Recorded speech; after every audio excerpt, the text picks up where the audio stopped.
ಆತ್ಮೀಯ ಬಂಧುಗಳಿಗೆ, ಆತ್ಮೀಯ ಸ್ನೇಹಿತರಿಗೆ ಎನ್ ಕೇಶವನ್ ಹುಲಿಕಲ್ ಮಾಡುವ ಅನಂತ ನಮಸ್ಕಾರಗಳು. 29/4/2024 ಹಾಸನ ಜಿಲ್ಲೆಯ ಅರಕಲಗೂಡು ತಾಲೂಕು ಹುಲಿಕಲ್ ಗ್ರಾಮದಲ್ಲಿ ಬ್ರಹ್ಮರಥೋತ್ಸವ ನಡೆಯಿತು. ಅದರ ಹಿಂದಿನ ದಿವಸ ಸಂಜೆ ಕಲ್ಯಾಣೋತ್ಸವ ನಡೆಯಿತು. ಕಲ್ಯಾಣೋತ್ಸವದ ನಂತರ ಗಜೇಂದ್ರ ಮೋಕ್ಷ ಅಂದರೆ ಗರುಡನನ್ನು ಭಗವಂತನ ಜೊತೆಯಲ್ಲಿ ಕರೆದುಕೊಂಡು ಊರಿನ ಸುತ್ತ ರಾಜ ಮೆರವಣಿಗೆ ಬಂದು ಒಂದು ಕೆರೆಯಲ್ಲಿ ಗರುಡ ಪುರಾಣವನ್ನು ಓದಿ, ಮೊಸಳೆ ಆನೆ ಕಾಲನ್ನು ಹಿಡಿದಿತ್ತು. ಆನೆ ಭಗವಂತ ನಾರಾಯಣನ ನೆನೆಸಿ ಮೋಕ್ಷಕ್ಕೆ ದಾರಿ ಮಾಡಿಕೊಟ್ಟಿತ್ತು ಎಂಬ ಕಥೆಯನ್ನು ಅಲ್ಲಿ ಭಾಗವತರು ಹೇಳುತ್ತಾರೆ. ಭಾಗವತರು ಹೇಳಿದ ಕೆಲವ ಸಂದರ್ಭ ಮುಗಿದ ಆದ ಮೇಲೆ ಒಬ್ಬ ಆರ್ಚರ್ ಅಂದರೆ ಬಾಣ ಬಿರುಸುಗಳನ್ನು ಬಿಡತಕ್ಕಂಥವರು ಬಂದು ಬಾಣವನ್ನು ಅವರ ಮನೆಯಲ್ಲೇ ಸ್ವಂತ ತಯಾರಿಸಿ ಬಹಳ ವರ್ಷಗಳಿಂದ ಅವರ ವೃತ್ತಿಯೇ ಅದು. ಅವರು ಬಂದು ಬಾಣವನ್ನು ಭಗವಂತನ ಬಾಣ ಮತ್ತು ಪಟಾಕಿಗಳನ್ನು ಸಿಡಿಮದ್ದುಗಳನ್ನು ತಂದು ಭಗವಂತನ ಮುಂದೆ ಇಟ್ಟು ಪೂಜೆ ಸಲ್ಲಿಸುತ್ತಾರೆ. ಆ ಪೂಜೆ ಸಲ್ಲಿದ ಕೆಲವು ಸಮಯ ನಂತರ ಒಂದು ಕಂಬಕ್ಕೆ ಕಟ್ಟಿ ಬಹಳ ದೂರದಿಂದ ಇನ್ನೊಂದು ಕಂಬಕ್ಕೆ ಕಟ್ಟಿ, ಅಂದರೆ ಒಂದು 40-50 ಅಡಿ ಉದ್ದ ದೂರವಿರಬಹುದು, ಒಂದು ಅಂದಾಜು, ನಮ್ಮ ಅಂದಾಜು ಅದು ಗೊತ್ತಿಲ್ಲ.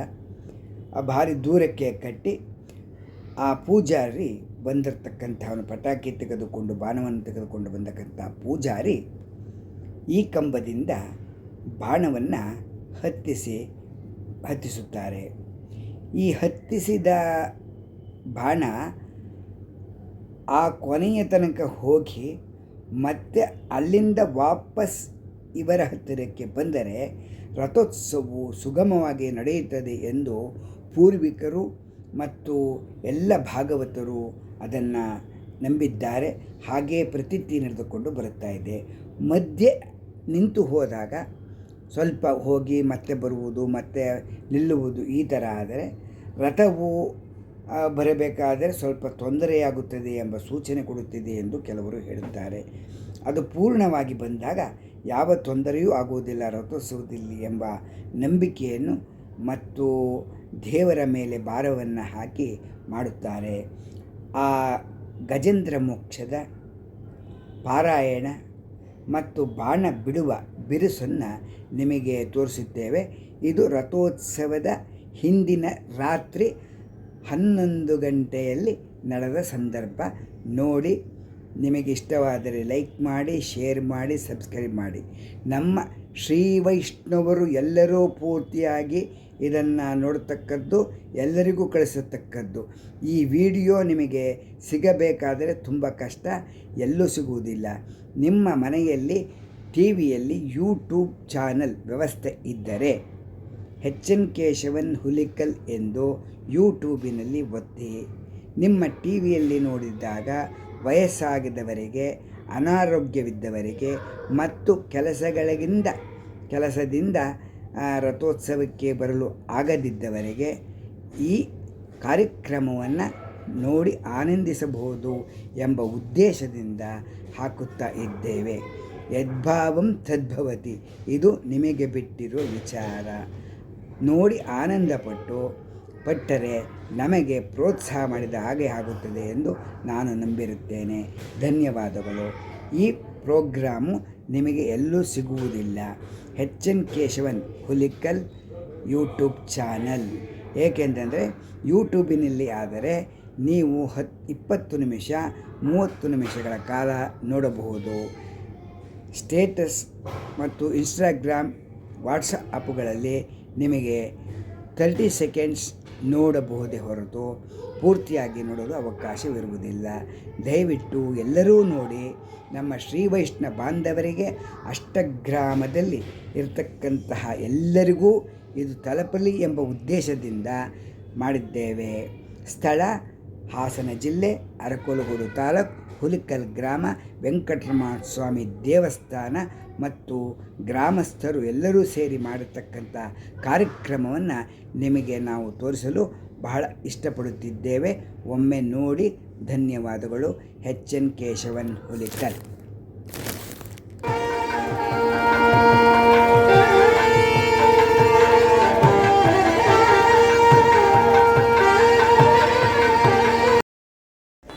ಹಾಸನ ಜಿಲ್ಲೆ ಅರಕಲಗೂಡು ತಾಲೂಕು ಹುಲಿಕಲ್ ಗ್ರಾಮದಲ್ಲಿ ಬ್ರಹ್ಮೋತ್ಸವ ನಡೆದ ಸಂದರ್ಭ ಮತ್ತು ಎಲ್ಲ ಕಾರ್ಯಕ್ರಮ ಈ ವಿಡಿಯೋ ಮೂಲಕ ನೋಡಿ. ಫ್ರಮ್ ಎಚ್.ಎನ್. ಕೇಶವನ್, ಹುಲಿಕಲ್. 29/4/2024 ವಿಜೃಂಭಣೆಯಿಂದ ರಾಜಬೀದಿಯಲ್ಲಿ ಮೆರವಣಿಗೆ ಭಗವಂತನ ರಥೋತ್ಸವ ನಡೆಯಿತು. ಈ ಮೂಲಕ ನೋಡಿ ನೀವು ಆನಂದ ಪಡಿ ಎಂದು ತಮ್ಮಲ್ಲಿ ಪ್ರಾರ್ಥಿಸುತ್ತೇವೆ. ಎಚ್.ಎನ್. ಕೇಶವನ್, ಹುಲಿಕಲ್.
ವಿದ್ಯಸ್ವರಾಟೇ ತೇಜೇ ಬ್ರಹ್ಮಗದಾಯ ಕಾಲಿಕವಯೇ ಮುಖ್ಯಂತಿ ಯತ್ಸೂರಯಗ ತೇಜೋವಾದಿಮೃತಾಂ ಯಥಾ ವಿನಿಮಯೋ ಯತ್ರ ವೃಷ ಸಾಮ್ನಾಸ್ವೇನ ಸದಾ ನಿರಸ್ತವಕಂ ಸತ್ಯಂ ಭರಂ ಧೀಮಹಿ.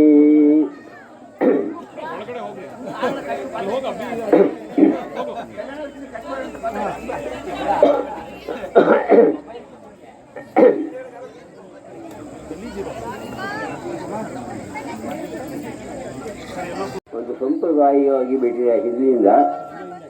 ಈ ನೆಮದಲ್ಲಿ ಒಂದು ಸತ್ಸಾವಾಸ ಎಲ್ಲರಿಗೂ ಸಿಗಲಿ ಅಂತ ಹೇಳಿ ಮಾಡಿದ್ದಾರೆ. ಈ ಗಜೇಂದ್ರ ಮೋಕ್ಷ ಸ್ತೋತ್ರ ಪಂಚರತ್ನ ಸ್ತೋತ್ರಗಳಲ್ಲಿ ಒಂದು. ಈ ಸ್ತೋತ್ರ ಏನನ್ನು ತಿಳಿಸ್ತದೆ ಅಂತ ಹೇಳಿದರೆ, ಭಗವಂತನಲ್ಲಿ ನಾವು ಸರ್ವಸ್ವವನ್ನು ಸಮರ್ಪಿಸಿ ಆತನೇ ನಮಗೆ ಗತಿ ಎನ್ನುವ ಪ್ರವೃತ್ತಿ ಮಾರ್ಗವನ್ನು ಅನುಸರಿಸಿದರೆ ಮೋಕ್ಷ ಸತಸಿದ್ಧ ಅಂತಕ್ಕಂಥದ್ದನ್ನು ಈ ಗಜೇಂದ್ರ ಮೋಕ್ಷ ಪುರಾಣದಲ್ಲಿ ತಿಳಿಸ್ತಾರೆ. ಇದು ಅತ್ಯಂತ ಸತ್ವಯುತವಾಗಿರತಕ್ಕಂಥ ಈ ಸ್ತೋತ್ರವನ್ನು ಪ್ರತಿ ದಿವಸ ಪ್ರಾತಃ ಕಾಲ ಎದ್ದ ತಕ್ಷಣ ಹೇಳುವುದರಿಂದ ಒಳ್ಳೆಯದಾಗುವುದೇ ಎಂಬುದಾಗಿ ಹೇಳ್ತಾರೆ. ಈ ಶ್ರೀಕೃಷ್ಣ ಪರಮಾತ್ಮನೇ ಈ ದಿವ್ಯ ಸಂದೇಶವನ್ನು ತಿಳಿಸಿ ವೈಕುಂಠಕ್ಕೆ ಹೊರಟು ಹೋಗುತ್ತಾನೆ. ಈ ಕಥೆಯಲ್ಲಿ ಅನ್ನಮದ, ಅರ್ಥಮದ, ಶಕ್ತಿಮದ, ಜನಗಳ ಸಂಪತ್ತಿನ ಮದವೇ ಮೊದಲಾದ ಮದಗಳಿಂದ ಕುರುಡಾಗಿ ಈ ಸಂಸಾರ ಎಂಬತಕ್ಕಂಥ ಮೊಸಳೆಯ ಹಿಡಿತಕ್ಕೆ ಸಿಕ್ಕಿ ಬಿದ್ದು ಸ್ವಪ್ರಯತ್ನದಿಂದ ಬಿಡುಗಡೆ ಹೊಂದಲಾರದೆ ಕೊನೆಗೆ ಆದಿಮೂಲರಾಗಿರತಕ್ಕಂಥ ಶ್ರೀಮನ್ನಾರಾಯಣನ ಹೊಂದಿ ಆತನ ಕರುಣೆಯಿಂದ ಮೋಕ್ಷವನ್ನು ಪಡೆಯತಕ್ಕಂಥ ಜೀವನದ ಉಪಾಖ್ಯಾನವು ಇದರಲ್ಲಿ ದ್ವೈತವಾಗಿದೆ. ಈಗ ನಾನು ಈ ಗಜೇಂದ್ರ ಮೋಕ್ಷದ ಪುರಾಣವನ್ನು ಹೇಳುವುದರಲ್ಲಿ ಬೇಗ ಮುಗಿಸುವಂತೆ ಹೇಳಿರೋದ್ರಿಂದ ಶ್ಲೋಕಗಳನ್ನು ಹೇಳದೆ ಬರೀ ಮುಖ್ಯವಾದನ್ನು ಹೇಳಿ ಆದಷ್ಟು ಜಾಗ್ರತೆ ಮುಗಿಸೋದಕ್ಕೆ ಪ್ರಯತ್ನ ಪಡ್ತೇನೆ.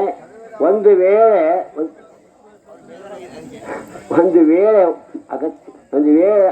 ಸಮಯ ಮೀರಿದರೆ ದಯವಿಟ್ಟು ಎಲ್ಲರೂ ಕ್ಷಮಿಸಬೇಕಾಗಿ ಪ್ರಾರ್ಥನೆ ಮಾಡ್ತೇನೆ.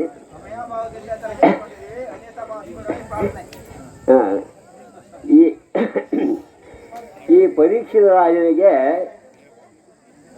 ಅವನು ಶಾಪದಿಂದ ಮರಣಕ್ಕೆ ಹೆದರಿ ಪ್ರಾಯೋಪವೇಶವನ್ನು ಮಾಡಿ ವೈರಾಗ್ಯವನ್ನು ಹೊಂದಿ ರಾಜ್ಯವನ್ನು ಬಿಟ್ಟು ಹೋಗ್ತಾನೆ.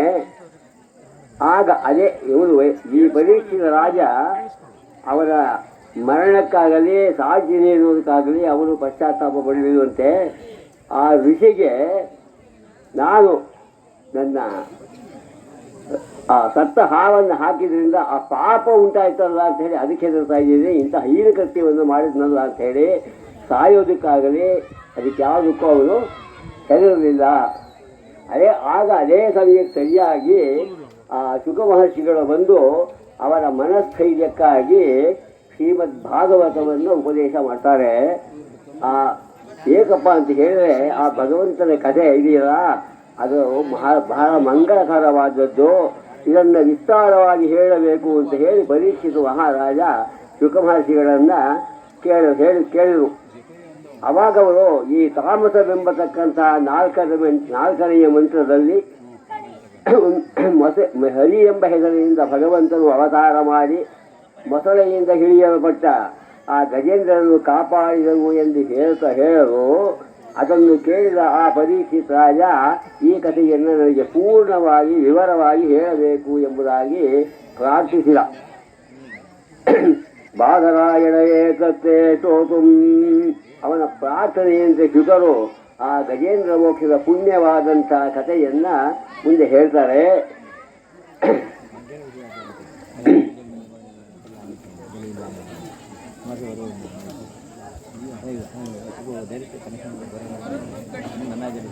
ಆಕೆ ಗಿರಿವರೋ ರಾಜನ್ನೇ ಆ ಕ್ಷೀರಸಾಗರದಿಂದ ಆವೃತವಾಗಿರ್ತಕ್ಕಂಥ ತ್ರಿಕೂಟ ಎಂಬತಕ್ಕಂಥ ಪ್ರಸಿದ್ಧವಾದ ಸುಂದರ ಹಾಗೂ ಶ್ರೇಷ್ಠವಾದಂಥ ಒಂದು ಪರ್ವತ ಇತ್ತಂತೆ. ಅಲ್ಲಿ ಅದು 10,000 ಯೋಜನ ಎತ್ತರದಲ್ಲಿ ಇದ್ದು 3 ಶಿಖರಗಳನ್ನು ಹೊಂದಿ ಪ್ರಕಾಶಿಸುತ್ತಿದ್ದಂತೆ.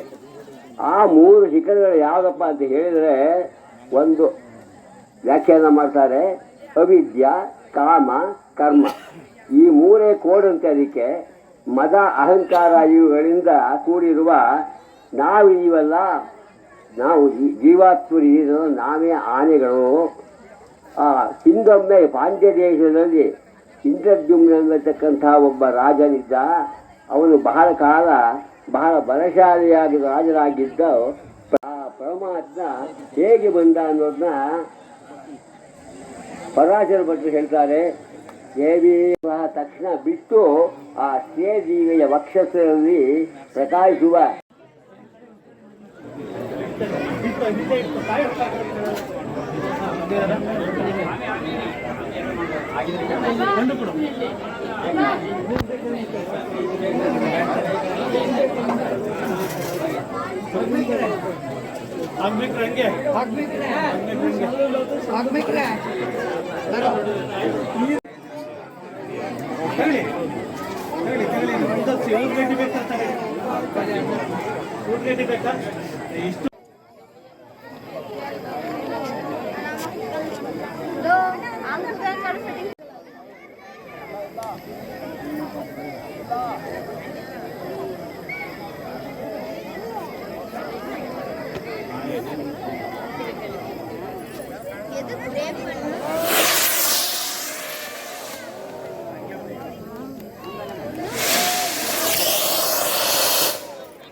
ಎಲ್ಲರೂ ಈ ನಮ್ಮ ಪುಟ್ಟ ವಿಡಿಯೋವನ್ನು ನೋಡಿದ್ದಕ್ಕೆ ಧನ್ಯವಾದಗಳು.